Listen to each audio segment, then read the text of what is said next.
नमस्कार दोस्तों मेरा नाम गौरव और चैनल का नाम है फाइनेंशियल प्लानिंग। दोस्तों आज हम जिस स्टॉक के बारे में बात करेंगे, आपने थंबनेल पढ़ ही लिया है कि जो मैंने थंबनेल बनाया है, invest in great quality business at fair price and hold for long term.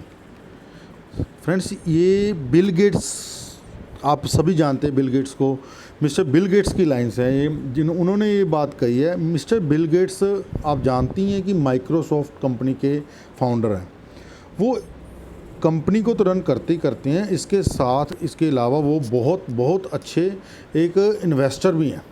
अगर आप मिस्टर बिल गेट्स का पोर्टफोलियो देखो तो उन्होंने अपनी पोर्टफोलियो में ऑलमोस्ट 15 कंपनीज़ के राउंड है उनके, जिसमें से 50% जो एलोकेशन है बर्कशायर हैथवे में है। जो मिस्टर वॉरेन बफेट की कंपनी है, बर्कशायर हैथवे में 50% एलोकेशन, और बाकी का 50% जो उनका इक्विटी का पोर्शन है वो और अलग अलग कंपनीज़ में, IBM में काफ़ी अच्छी उनकी इन्वेस्टमेंट है। माइक्रोसॉफ्ट के तो वो ओनर हैं, वो तो एक अलग बिजनेस है और उनके तो जो ओनरशिप है वो अलग चीज़ है। बट वो इसके अलावा उन्होंने जो इन्वेस्टमेंट पोर्टफोलियो भी उनका बहुत अच्छा है। मिस्टर बिल गेट्स का ये कहना है कि अगर आप फेयर वैल्यूएशन पर, वैल्यूएशन बहुत मैटर करती है फ्रेंड्स। अगर आपने लॉन्ग रन में, मिस्टर वॉरेन बफे को बोला ही वैल्यू इन्वेस्टर जाता है। मिस्टर वॉरेन बफे ने अगर जो अपने करियर का मैक्सिमम अमाउंट जो अर्न किया है या इन्वेस्टमेंट के थ्रू कमाई की है, तो after the age of 65 years, इसका मतलब ये नहीं उन्होंने 65 ईयर्स की एज में आके इन्वेस्ट करना शुरू किया। इसका ये है कि उन्होंने जो पहले, उससे पहले 30 ईयर्स पहले या 25 ईयर्स पहले जो इन्वेस्टमेंट की थी, इतनी फेयर प्राइस पे की थी और ऐसी कंपनीज में की थी। अभी वो कंपनी बूम कर रही है और मार्केट डाउन है, अप है, उनको कोई मीनिंग नहीं है। उनके पास इतना हैवी डिविडेंड आता है, फेयर वैल्यू पे उन्होंने इन्वेस्टमेंट की है। चाहे वो कंपनीज अपने हाई से 50% भी डाउन आ जाएं, तब भी उनको फ़र्क नहीं पड़ता मिस्टर वॉरेन बफेट को, तो उन्होंने फेयर प्राइस पे परचेजिंग की और उसमें उन्होंने होल्ड किया है इतने लंबे समय तक। और वो अभी किसी और मुकाम में 65 ईयर्स की एज के बाद तो उन्होंने अपने टोटल जो करियर की जो अमाउंट है, उनका टोटल कॉर्पस है, उसका ऑलमोस्ट 80% उसका उनका आफ्टर द एज ऑफ 65 ही उन्होंने बिल्ड किया है। फ्रेंड्स, इसीलिए मैं आपको अपने चैनल पे हमेशा ही रिकमेंड करता हूँ, अगर मार्केट से आपने पैसे कमाने हैं तो इसको सीरियसली लीजिए। इसको स्पेकुलेशन के पॉइंट ऑफ व्यू से मत लीजिए, इसको जुआ मत समझिए। It's a serious game. Building wealth is a serious game, it is a serious investment. इसको आप समझ के इन्वेस्ट कीजिए फ्रेंड्स। इसमें आप तुक्के मत मारिए, इसमें आप टिप्स के थ्रू मत जाइए, इसमें आप जो CNBC वाजपेयी या जी बिजनेस पे रिकमेंडेशन है उसके थ्रू मत जाइए। इसको समझिए, इसको पढ़िए, बैलेंस शीट को पढ़ना सीखिए। हर एक चीज़ की मार्केट वैल्यू की क्या वैल्यू है, मार्केट वैल्यू से हम क्या समझते हैं, इसकी बुक वैल्यू क्या है, उसकी ROCE क्या है, ROE क्या है, कंपनी पे डेट कितना है, PEG रेशो के, ये सारे पैरामीटर्स की फ्रेंड्स वैल्यू है। इन्हीं सभी पैरामीटर्स को डीपली एनालाइज करके, ध्यान से देखकर, स्टॉक की PE क्या है, इसका डेट टू इक्विटी रेशो क्या है, इसकी सेल्स ग्रोथ कितनी आ रही है, सारा कुछ देख के कोई एक अच्छी कंपनी सेलेक्ट की जाती है। और अगर आपके हाथ में फ्रेंड्स अच्छी कंपनी आ जाए, उसमें आप फेयर प्राइस पे इन्वेस्ट कीजिए, उसको होल्ड कीजिए, लंबे टाइम तक होल्ड कीजिए फ्रेंड्स, वो आपको डेफिनेटली प्रॉफिट कमा के ही देगी। ये मेरा लास्ट 7 ईयर्स का एक्सपीरियंस है मार्केट में। हमने भी बिगनिंग में बहुत गलतियां की है, ट्रेडिंग भी की है, स्विंग ट्रेडिंग भी की है, सब कुछ कर करके देखा है फ्रेंड्स, धक्के खा के 7 साल में यही सीखा है कि अगर मार्केट में पैसा बनता है तो आपको गुड क्वालिटी बिजनेस को आइडेंटिफाई करना पड़ेगा, ढूंढना पड़ेगा। आपको अपनी कॉमन सेंस के थ्रू देखना पड़ेगा कि कौन सा बिजनेस आने वाले 10 साल में इंडिया में ग्रो कर सकता है, किस बिजनेस में पोटेंशियल है, किस बिजनेस का जब क्वार्टर रिजल्ट आता है किसका रिजल्ट अच्छा आता है, सेल्स बढ़ के आती है, प्रॉफिट बढ़ के आते हैं, EPS बढ़ रहा है। जो बिजनेस बढ़ेगा फ्रेंड्स, उस बिजनेस में ग्रोथ आएगी तो उसका डेफिनेटली स्टॉक प्राइस उसको रिवर्ट करेगा, उसको उस हिसाब से। शॉर्ट टर्म में friends stock price bull market में, बियर मार्केट में किसी न्यूज़ के कारण फ्लक्चुएट कर सकता है, ऊपर नीचे भी जा सकता है, ऊपर भी जा सकता है। But in long term stock price को उसकी अर्निंग्स के बिहाफ पे ही मूव करना पड़ेगा। अगर उस स्टॉक की प्रॉफिट आ रहे हैं, अर्निंग आ रही है, EPS बढ़ रहा है, तो ही स्टॉक प्राइस बढ़ेगा। अदरवाइज वो स्टॉक प्राइस इतने हाई प्राइस पे जाके सस्टेन नहीं कर पाएगा, वो नीचे गिर ही जाएगा। स्टॉक प्राइस को ऊपर अगर हाई सस्टेन करना है, ऊपर के लेवल में सस्टेन करना है, तो नीचे उसकी अर्निंग्स, उसके प्रॉफिट्स बढ़ने ही पड़ेंगे। पीई रेशो का सिंपल सा फंडा समझिए friends, price to earning means price, अगर अर्निंग बढ़ेंगी तो प्राइस बढ़ेगा, अगर ओनली प्राइस बढ़ेगा अर्निंग कम होगी, प्राइस ऊपर सस्टेन ही नहीं कर पाएगा, आपको उस प्राइस ने नीचे गिर जाना है। ये सारी गेम ही प्रॉफिट की और सेल्स ग्रोथ की है। जो स्टॉक में आपको लग रहा है कि आने, अपने कॉमन सेंस से देखो कि आने वाले टाइम में इसमें ग्रोथ आनी है, जो पहले होगा फ्रेंड्स, उससे आपको हिस्ट्री से आप नॉलेज ले सकते हो, आइडिया ले सकते हो, बट हिस्ट्री रिपीट कर सकती है। कल मैं मिस्टर बसंत महेश्वरी को सुन रहा था, वो कह रहे थे कि history can't repeat itself but it rhymes, बड़ा डीप था। It will not repeat itself but it can rhyme, it will rhyme means वो हिस्ट्री रिपीट नहीं करेगी। ये नहीं कि किसी कंपनी ने आज से 10 साल पहले उसमें आपको 1000% रिटर्न दे दिया कि वही कंपनी आपको नेक्स्ट 10 ईयर्स में 1000% और देगी, no, but it can rhyme, मतलब मीन्स उसके अराउंड चल सकती है, वैसा वो परफॉर्म कर सकती है। ये हमने यही देखना है कि इंडिया में हमने अभी जिस एज पे हम बैठे हैं या जिस टाइम पे हम बैठे हैं, जो मार्केट का प्रीव्यू है उसको पॉइंट ऑफ व्यू, उस पॉइंट को माइंड में रखे आप ये सोचिए कि आने वाले 10 साल में किस सेक्टर में ग्रोथ आएगी, किस बिजनेस में ग्रोथ आएगी, और बैलेंस शीट को पढ़ा कीजिए कौन से सेक्टर में ग्रोथ आ रही है, कौन से सेक्टर में नेट प्रॉफिट बढ़ रहा है, उसका पीई ईपीएस रेशो बढ़ रही है, उसकी पीई मेंटेन्ड है, आरओसीई आरओई बढ़ रही है, सेल्स बढ़ रही है, डेट तो नहीं बढ़ रहा है उसका, इंडस्ट्री की पी क्या चल रही है, स्टॉक की पी क्या चल रही है। अच्छे स्टॉक आपको हाई वैल्यूएशन पे ही मिलेंगे, बट वो इन रियलिटी अच्छे होने भी चाहिए, उनमें ग्रोथ भी आनी चाहिए, उनका प्रॉफिट भी बढ़ना चाहिए। एक क्वार्टर में या 2 क्वार्टर में, इनफैक्ट 3 क्वार्टर में भी अगर किसी कारण से उसका प्रॉफिट कम आ गया, इसका मतलब ये नहीं कि वो कंपनी बुरी हो गई है, वो टाइम के कारण, वो बिजनेस साइकिल के कारण किसी कारण कम आ सकता है। अगर उस बिजनेस के, उस कंपनी के फंडामेंटल्स इंटैक्ट हैं तो आप उस कंपनी को इन्वेस्टेड रहिए, उसमें होल्ड कीजिए फ्रेंड्स। जैसे मैंने अभी लास्ट वीडियो में ब्रिटानिया की एग्जांपल दी थी, ब्रिटानिया मेरी one of the all favourite company है। ब्रिटानिया इंडस्ट्री में मैंने खूब पैसा कमाया, खूब डिविडेंड कमाया। अभी लास्ट साल से वो चल नहीं रही है, बट अभी धीरे धीरे इसने मूवमेंट देना शुरू कर दिया। अगर साल से उसने रिटर्न नहीं दिया, इसका मतलब ये थोड़ा मैं उसको अपने पोर्टफोलियो से निकाल के कोई और कंपनी ऐड कर लूँगा, नहीं फ्रेंड्स। वो ऐसा करूँगा दूसरी कंपनी रुक जाएगी, फिर ऐसे करते रहे, शफलिंग करते रह जाएंगे। उसको होल्ड, अगर उसके फंडामेंटल्स इंटैक्ट हैं, ब्रिटानिया कंपनी अच्छी कंपनी है, आने वाले टाइम में ग्रोथ देगी, तो उसको आप होल्ड कीजिए, साल 2 साल होल्ड कीजिए।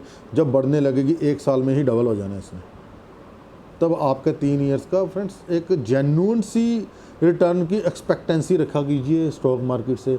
नॉन जेन्युइन जुआ, ये मत समझो कि स्टॉक मार्केट में हम रातों रात अमीर बन जाएंगे। मिस्टर वॉरेन बफेट की एक कोट है, building wealth is a marathon not a sprint.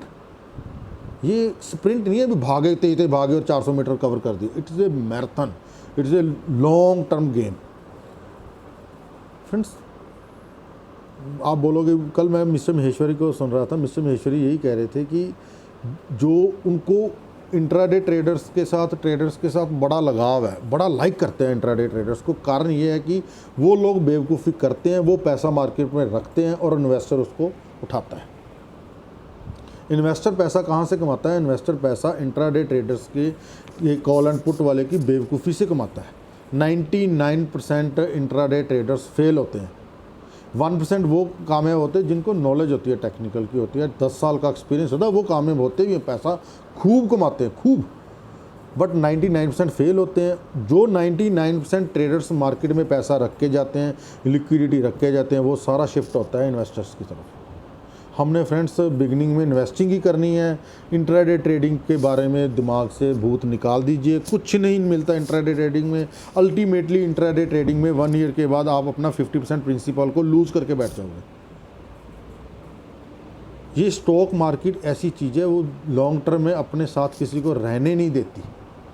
जैसे मिस्टर महेश्वरी बोल रहे थे, वो कह रहे थे कि ये स्टॉक मार्केट एक शेर का बच्चा है जो आपने गोद में बिठा रखा है। ये आपको ज़्यादा देर मार्केट में रहने नहीं देगा।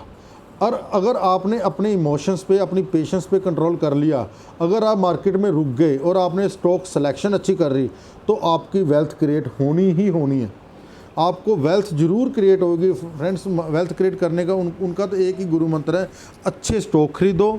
उनको पहले जो पेपर फॉर्म की तरह स्टॉक होते थे, अभी तो डिजिटल हो गया सारा, वो कह रहे थे कि पहले हमारे जो गुरु लोग थे वो ये समझाते, अच्छे स्टॉक्स, अच्छी कंपनीज खरीदो, उनको तिजोरी में रखो, उसको ताला मारो और चाबी फेंक दो। अगर आपने 10 स्टॉक खरीदे हैं, उनमें से 2 या 3 स्टॉक डिफ़ॉल्ट भी हो गए, ख़त्म भी हो गए, ख़राब भी हो गए, अगर 10 में से 6 स्टॉक, 7 स्टॉक या 5 स्टॉक भी आपके बम्पर निकल गए, तो आपका पैसा खूब बनेगा। खूब पैसा बनना है इन लॉन्ग रन, पर बिजनेस को आपको आइडेंटिफाई करना आना चाहिए फ्रेंड्स। ये तो फ्रेंड्स जनरल बातें होगी। अब हम जिस स्टॉक के बारे में ये डीपीबी में स्टॉक लेके आए हैं आपका, उसका नाम है ICICI Lombard general insurance company. Friend, insurance company के मैंने HDFC लाइफ ही बनाई थी। इसका बिजनेस, ICICI का बिजनेस और HDFC लाइफ का बिजनेस थोड़ा अलग बिजनेस है। ICICI प्रू लाइफ का और HDFC लाइफ का बिजनेस सेम है। लोम्बार्ड जनरल इंश्योरेंस का बिजनेस थोड़ा सा अलग है, इसमें हेल्थ इंश्योरेंस आ जाती है, ये शॉर्ट टर्म इंश्योरेंसेस करते हैं, ऐसी कुछ और इंश्योरेंस कंपनी है। फ्रेंड्स, एक बहुत अच्छी कंपनी है, गुड फंडामेंटल कंपनी है। इस सेक्टर में मेरी प्रिजम्पशन है कि बहुत ग्रोथ आएगी, आने वाली है। इसको ऐसे मत समझना कि ये धीरे चल रहा है। फ्रेंड्स, अगर ये स्टॉक आपके अमाउंट को 15 से 20% के CAGR से भी मल्टीप्लाई करके देगा, तब भी आपको ये अमीर बना देगा इन लॉन्ग रन। फ्रेंड्स, 20% का CAGR कम नहीं होता, 3 टाइम्स होगा FDR से, 3 टाइम्स। अगर आप पावर ऑफ कंपाउंडिंग को समझते हो, पावर ऑफ कंपाउंडिंग के थ्रू चलोगे फ्रेंड्स, ये स्टॉक आपको बम्पर कमाई करा के देगा, खूब रिटर्न देगा, खूब इसका बिजनेस मॉडल चलेगा। ये देखिए फ्रेंड्स, अगर हम इसके थोड़े से डिटेल में आज पढ़ेंगे, इसके रिजल्ट्स देखते हैं फ्रेंड्स। ये देखिए, हाँ, जून 2017 में लिस्ट हुए सर फ्रेंड्स, इसको ज़्यादा टाइम नहीं हुआ। 2017 में ऑलमोस्ट 2000 करोड़ की इसकी सेल थी। अभी 2882 मीन्स 2900 के अराउंड इसकी सेल्स है। इसका नेट प्रॉफिट देखिए, 214 करोड़ का इसका जून 17 में प्रॉफिट था फ्रेंड्स। अभी जो बढ़ के इसका लास्ट मार्च 20 में है 282। अभी सितंबर 19 में 308, 310 के अराउंड भी, 300 भी क्रॉस कर गया था। अभी कोरोना वायरस की प्रॉब्लम की वजह से थोड़ा सा प्रॉफिट कम हुआ। फ्रेंड्स, वही कंपनी को अपने पोर्टफोलियो में इंक्लूड करो जिसका प्रॉफिट धीरे धीरे बढ़ रहा है। EPS आप मेरे मुंह से बड़ी बार सुनते हो, EPS भी, अर्निंग पर शेयर भी प्रॉफिट पे ही डिपेंड करती है। जिस कंपनी का प्रॉफिट बढ़ेगा उसका EPS बढ़ेगा, जिसका EPS बढ़ेगा उसमें ग्रोथ आ रही है। बस ग्रोथ आ रही है, उसके पैर पकड़ लो, उसमें इन्वेस्टेड रहो। अगर कंपनी 10-20% डाउन आती है, उसको और ऐड कर लो। ये बेस्ट फॉर्मूला है फ्रेंड्स मार्केट में पैसा कमाने का। मार्केट को कोई भी मार्केट का गुरु कभी जज नहीं कर पाए, ऊपर जाएगी कि नीचे जाएगी, कभी अंदर हो गए, कभी बाहर हो गए। कोई भी इतना स्मार्ट नहीं है कि बाय लो और सेल हाई वाला कोई बंदा नहीं होता फ्रेंड्स। अगर कोई ऐसा कहता है कि मैं हमेशा बाय लो करता हूँ, सेल हाई करता हूँ, वो आपको बेवकूफ़ बना रहा है। कुछ होते भी हैं लोग, बट बहुत कम लोग होते हैं। वो एक अलग ही गॉड गिफ्ट होते हैं फ्रेंड्स, उनकी कैटेगरी को हम टच नहीं कर सकते। पैसा कमाने का यही तरीका है कि अच्छी कंपनी में इन्वेस्टेड रहो। जब वो बढ़ेंगी, आपका पैसा बढ़ ही जाना है। चाहे ये कंपनी, वो कंपनी 1-2 साल नहीं चलेंगी ना, तीसरे साल में डबल हो जाना है इन्होंने। ये ऐसी कंपनी है। इसका EPS देखिए फ्रेंड, जून 17 में 4.74 था EPS। अभी बढ़ता बढ़ता बढ़ता इसका 6.82 आ गया था जून 19 में। 2 साल में इसका EPS 6.82 आ गया था। अभी लास्ट जो 2020 मार्च 2020 में है 6.20, वही कोरोना वायरस की प्रॉब्लम की वजह से। अदरवाइज आप देखिए कि ऑलमोस्ट 4.5 से बढ़ता बढ़ता EPS इसका 6.7 तक पहुंच गया फ्रेंड्स। मीन्स इसमें अर्निंग आ रही है, बिजनेस बढ़ रहा है, सेल्स बढ़ रही हैं, बिजनेस की पेनिट्रेशन इंडिया में बढ़ रही है। अभी अंडर पेनिट्रेटेड सेक्टर है फ्रेंड्स, इसमें ग्रोथ आनी ही आनी है। ये देखिए फ्रेंड्स, सेल्स ग्रोथ देखिए लास्ट 10 ईयर्स की 15%, 3 ईयर्स की 20%, बहुत अच्छी सेल्स ग्रोथ है। अभी प्रॉफिट ग्रोथ देखिए 3 ईयर्स में 16% है, 10 ईयर्स में 24% है। बहुत अच्छा प्रॉफिट है फ्रेंड्स। अगर प्रॉफिट आएगा तो कंपनी कमाई करेगी, कंपनी कमाई करेगी तो इसका स्टॉक प्राइस बढ़ेगा, स्टॉक प्राइस बढ़ेगा तो हमारी जेबें भरेंगी, हमारे पास पैसा आएगा, कंपनी हमें डिविडेंड देगी, कंपनी हमें बोनस देगी। फ्रेंड्स, ये वो कंपनीज हैं, अगर 10 साल में इन्होंने 2 बार भी बोनस दे दिया तो 200% तो फ्रैंक ही हो गया आपका। ये वो कंपनीज़ है, इनको होल्ड कीजिए, लंबे टाइम के लिए होल्ड कीजिए। ये एक अच्छे बिजनेस है, इनका बिजनेस मॉडल बहुत अच्छा है फ्रेंड्स। अगर आपको मेरी वीडियो अच्छी लगी, मेरा चैनल अच्छा लगा, तो मेरे वीडियो को लाइक कीजिए, चैनल को सब्सक्राइब कीजिए और नीचे दिए हुए नंबर पर आप व्हाट्सअप कर सकते हैं। हम पोर्टफोलियो सर्विस के बारे में मैं पर्सनली आपको संडे के दिन कॉल करके हम डिस्कस करके आपको पोर्टफोलियो बिल्ड करेंगे फ्रेंड्स। थैंक यू फ्रेंड्स, मिलते हैं नेक्स्ट वीडियो में। Thank you.